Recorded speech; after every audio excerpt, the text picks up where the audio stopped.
This video is sponsored by Audible. It's 2020. We made it. I've got both gauntlets on. Let's talk about 2019.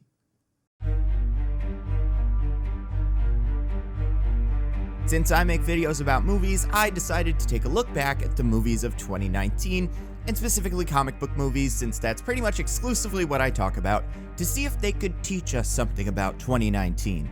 And you'd never believe it, but I did find something. A trend that is at least mildly interesting. That's up to you. Was 2019 the year comic book movies became mature? That's probably 2017. You got Logan, Guardians of the Galaxy 2. Is 2019 the year they lent into their comic book goofiness? I'd say it's about 2018 with movies like Infinity War, Spider-Verse, Deadpool 2, and Aquaman.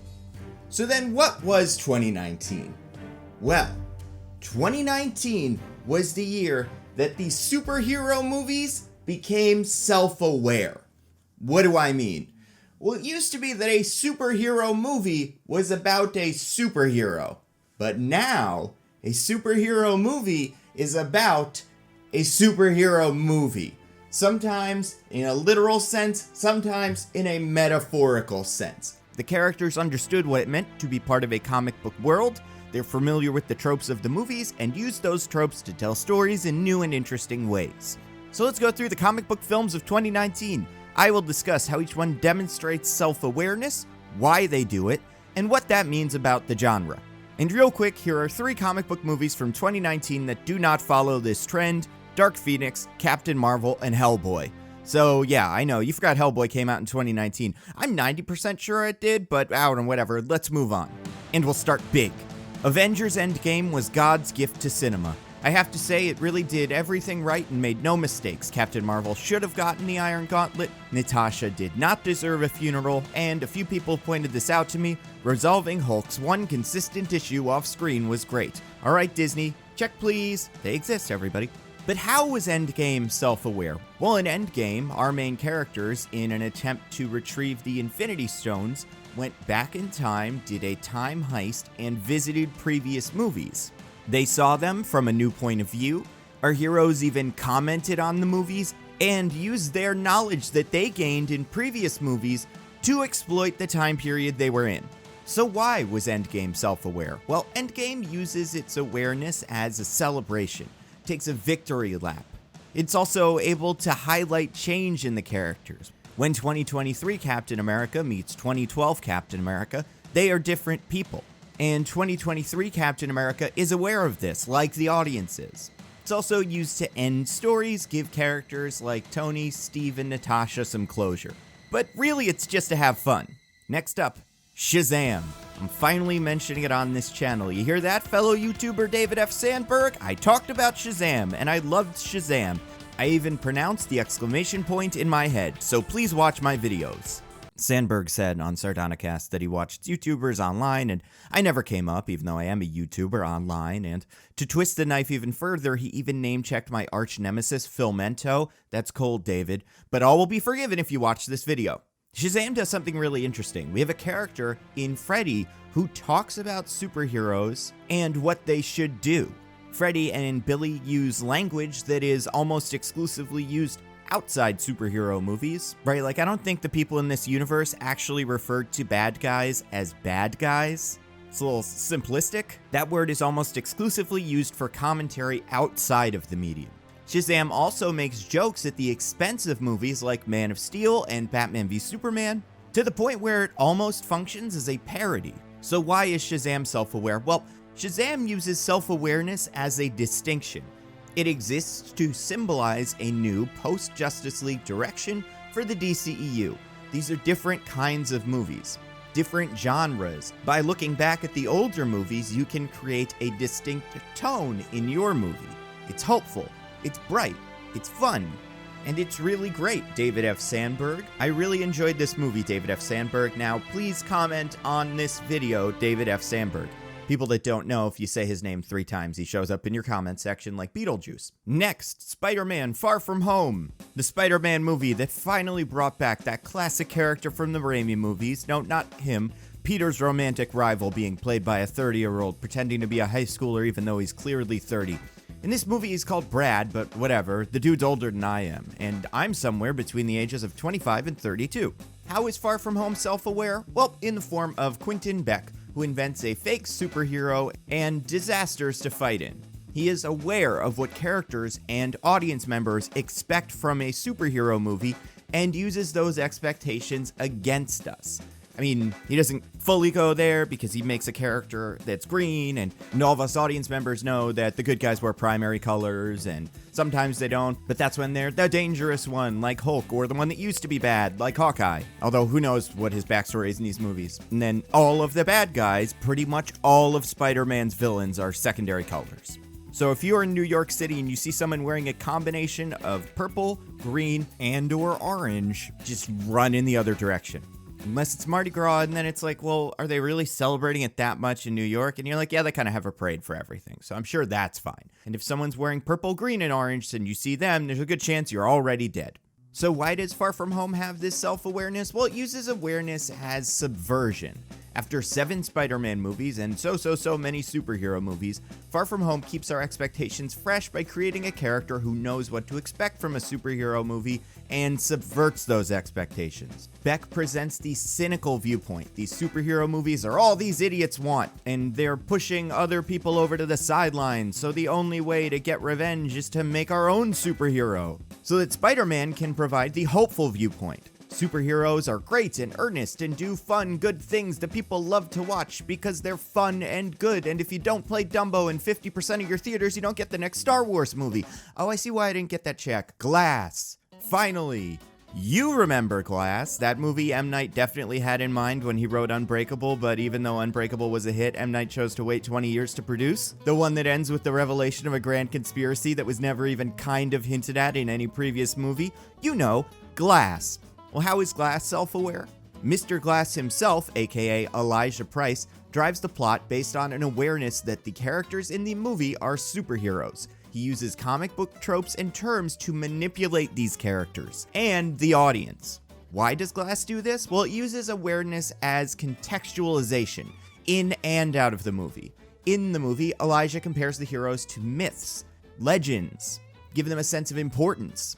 Out of the movie, M. Night connects the East Rail 177 trilogy to the larger media trend of cinematic universes, creating another fake sense of importance. Also, Glass's awareness may have been used for deconstruction, but it's hard to tell exactly what Glass was going for because Glass. And last, but not Glass, Todd Phillips, but mostly Martin Scorsese's Joker, the movie that launched 1,000 Moody yearbook quotes. Now, I'm not going to make a joke at Joker's expense because it is the holy movie above all criticism. All right, fine, one. Remember this move? Cool. Joker's self-awareness comes from Arthur believing he is part of a larger story. He says things like, I used to think my life was a tragedy, but now I realize it's a comedy. He is also obsessed with television and comedians. Why is Joker self-aware? Well, Joker uses self-awareness as dissociation. As Arthur becomes more obsessed with and aware of Murray and his fictional world, he becomes less attached to the real world, and in some ways more relatable to the audience. Oh right, and then they made Brightburn this year, so Brightburn used self-awareness, more of a pastiche or parody of Man of Steel.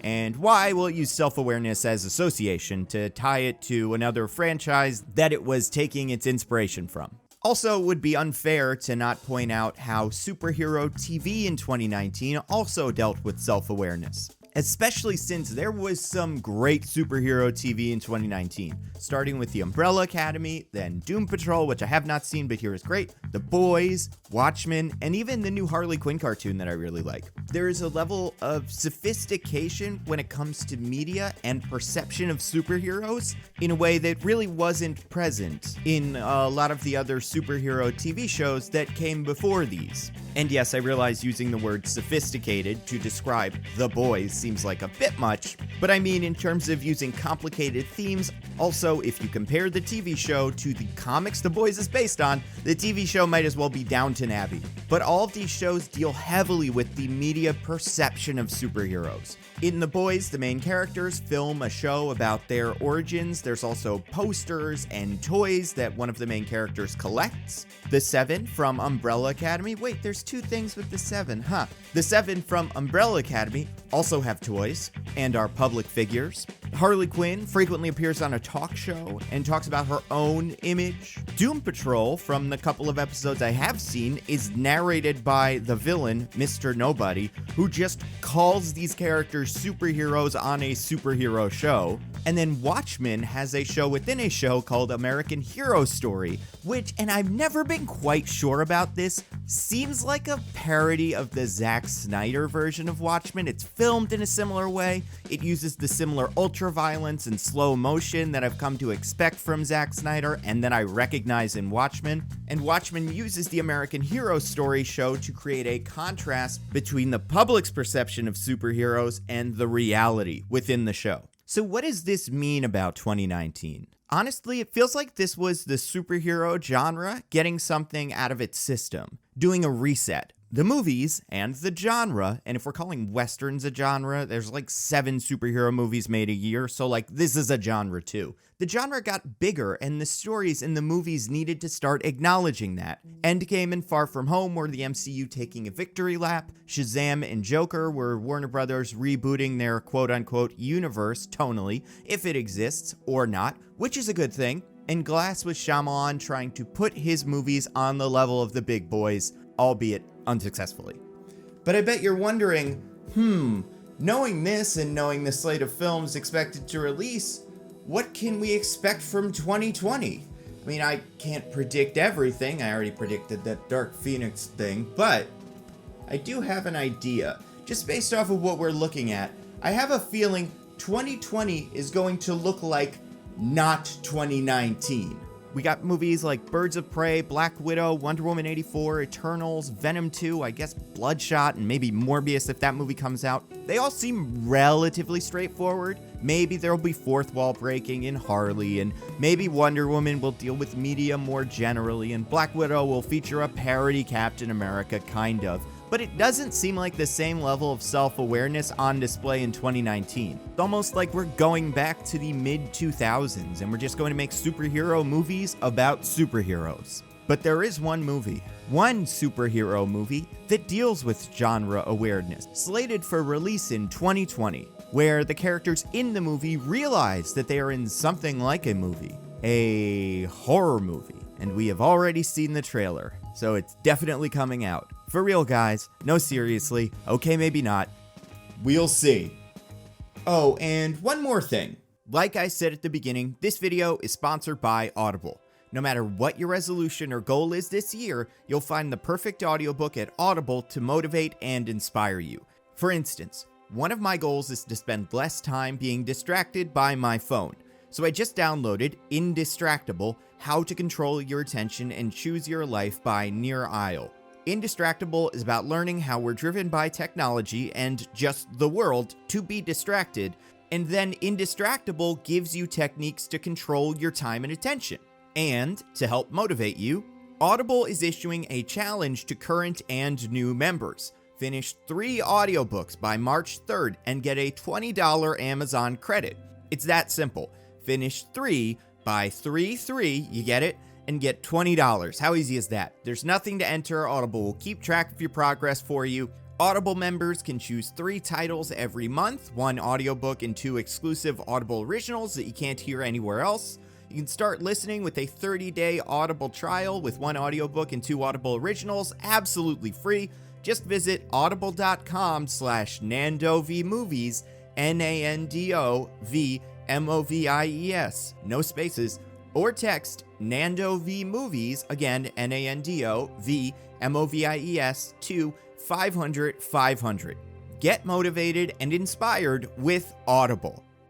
Now, as always, I have to thank my patrons. You guys are incredible. If you want to see your name up here, get access to videos early, other cool stuff, throw in any amount of money at patreon.com/NandoVmovies. You've all heard that before. Listen, 2019 was an incredible year for myself, for the channel, for a lot of other YouTubers. Got a ton of new subscribers. I was able to make some awesome series. My Man of Steel rewrite, my Defenders rewrite, which is one video from being done, and I promise it's gonna be one of the first videos of 2020. I might do the frequently commented comments video first, but either way, it is coming. Did that. Did videos about Endgame, videos about Spiderman, the Dark Phoenix videos, which I think are so great and seem to prompt Dark Phoenix concept art just being released. Also, obviously my Ant-Man and the Wasp and the Ant-Man pitch, which is so great. Thank you again to Alexander for helping out with that. Also expanded the team a little bit, working with an editor now. She's terrific. Thank you so much, Summer, for everything you've done this year. And obviously, this year was the year of the One Marvelous Scene, which was so awesome to put together. I'm so glad I was able to work with so many awesome creators. We were able to talk about so many awesome scenes, and we got to hear from so many of you guys who made your own scenes or had something to say about the scenes that we set up. And I've heard that a lot of other creators, it was a great way for them to get their voices out there, which is super cool. So thank you everybody so much, and thank you to the patrons, because I could not have done this without you. So if you've ever considered being a patron, please, this is a great way to help support independent creators who you already like. As always, listen to my podcast, Mostly Nitpicking, where every week me and my co-host DJ pick apart a piece of pop culture by looking exclusively at the details. This last week we did a 3.5-hour long podcast on Rise of Skywalker, which is unusual. They're not usually that long, but I think this one will be fun. So you guys, let us know what you think. We're at Nitpicking Pod on Twitter. You can find us wherever you listen to your podcasts. Also, I wanted to give a quick shout out to somebody for something I usually don't give shout outs for because I can never remember to do it, but it is deserving. So, Tyrone McLeod on Twitter at _Tazzy, Tazzy _Wazzy, Wazzy, made this really awesome picture of all of his favorite movie reviewer YouTubers from 2019. Let's see if I can lift it up. Either we get it, or we have a very funny outtake of me destroying what is like a 7-year-old laptop at this point. So I don't know if you guys can see this, if this is either coming out at all, but this is super cool. I am down here on the bottom somewhere in one of the corners.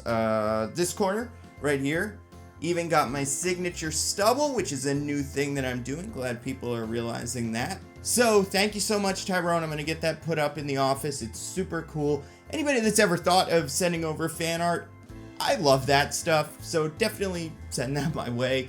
That's something you can send to me, and you can find on my Twitter account, twitter.com/NandoVMovies. It's where I post updates on videos and podcasts, and where I post fun ideas, like my idea to start the new year, right?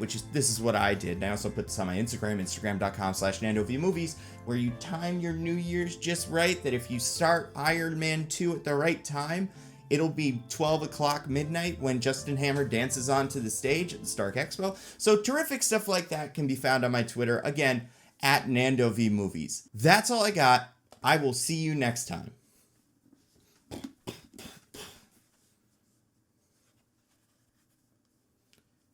God, I love these gauntlets. Why have I not been wearing them the whole time? It's because I didn't realize how to take the bank part out of this one. These will all be pictures somewhere, please. Anybody wants some sort of inspiration for future fan art? Here's something. Boom. Pretty good. It's me kissing it. How about this? This is fun.